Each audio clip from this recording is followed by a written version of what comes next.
Do you want to make money? I am sure you do. Today, there are many ways to make money. Stocks, mutual fund, forex, real estate. Pero ang tanong, what is the best way ba to make money? Today, financial gurus have come up with new and better ways to make more money, aiming to make people become richer quickly. Some of the latest schemes are crowdfunding, Bitcoin, NFT or non-fungible tokens, and other digital assets. At the turn of the century, there is a rise of financial engineers. Have you heard of this idea, financial engineering? Alam mo, nung in-explain ito sa akin ng isang kaibigan, natawa ko. Sabi ko, pati pala pera ini-engineer na ngayon. He said that the idea of financial engineering has improved the lives of many people.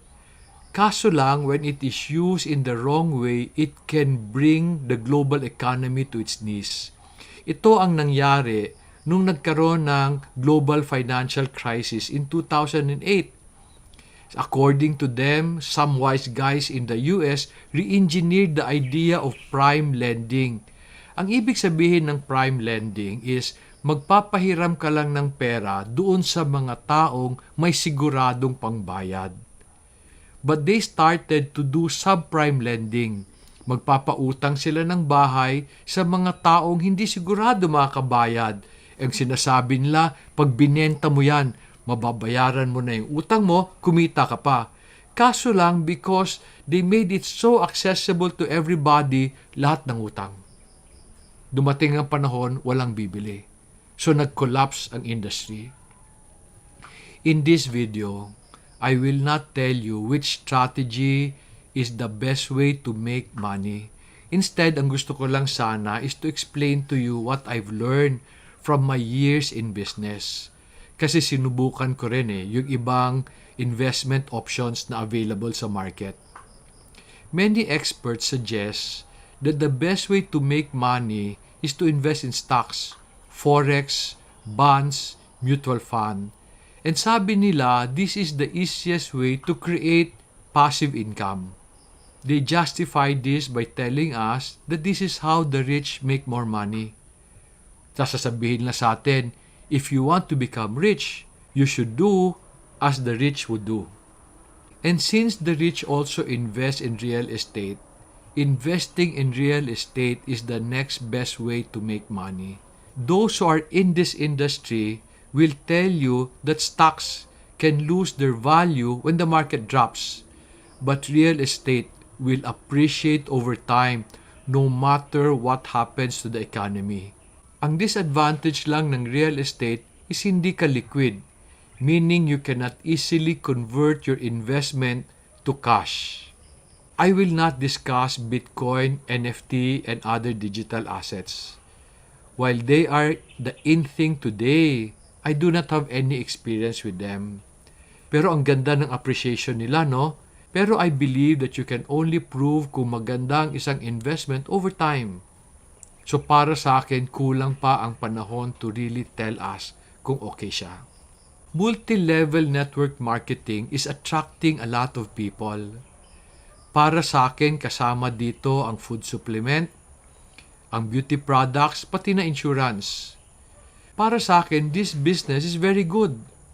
Pero very challenging in the beginning kasi wala kang sweldo as you build your network.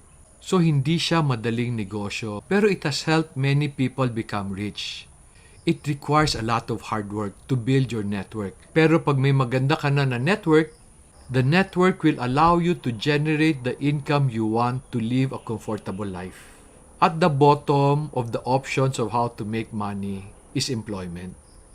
Sasabihin sa iyo ng experts na this is the worst way to make money kasi ang sweldo mo is limited by what your boss is willing to pay you. Tapos, kailangan ka pa mag-ipon ng matagal bago ka yumaman. A better way daw is to have a business of your own, to be an entrepreneur. Kaso lang kailangan ka pang mamuhunan ng malaki bago ka makagawa ng pera. Ang conclusion ng financial experts is mas maganda ang stocks. forex, and bonds. Kasi madaling gumawa ng pera without exerting a lot of effort and time.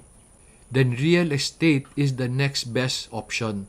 Kaso nga lang, you need a lot of money to invest in land. The expert says that the more passive income you create, the better your future will be. Have you heard of these arguments? Naintindihan mo ba today kung ano ang best way to make money? I made this video because I have some concerns about the arguments of financial gurus. I am not a financial expert. I am just an ordinary farmer and entrepreneur who wants to help people understand and choose wisely. Because pag nagkamali tayo ng pili, we will lose the money that we have worked hard for. Can I ask you a question? If the best way to make money is by investing in stocks, bonds, and real estate, because these are where the rich put their money, saan naman kinuha ng mayaman ang perang pinang-invest nila doon? Di ba ang pinang-invest nila yung kinita nila sa trabaho nila or sa negosyo nila? Nung may sobra na sila, they invested in stocks, forex, mutual fund, and bonds.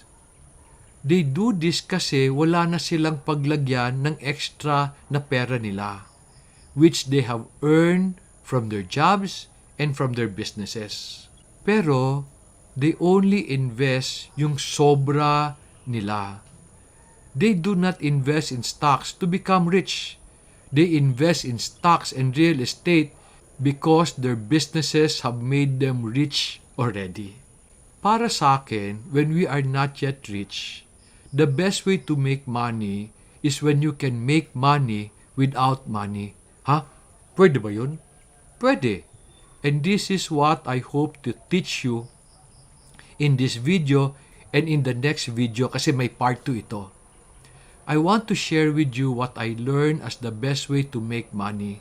But let me end this video here because it's quite long for most people. Kindly just check part 2 of this video which we will put the link here, and also another video that is entitled Do Not Do What the Rich Do.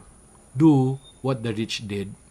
In part 2, I will share what I've learned in my close to 40 years in doing business.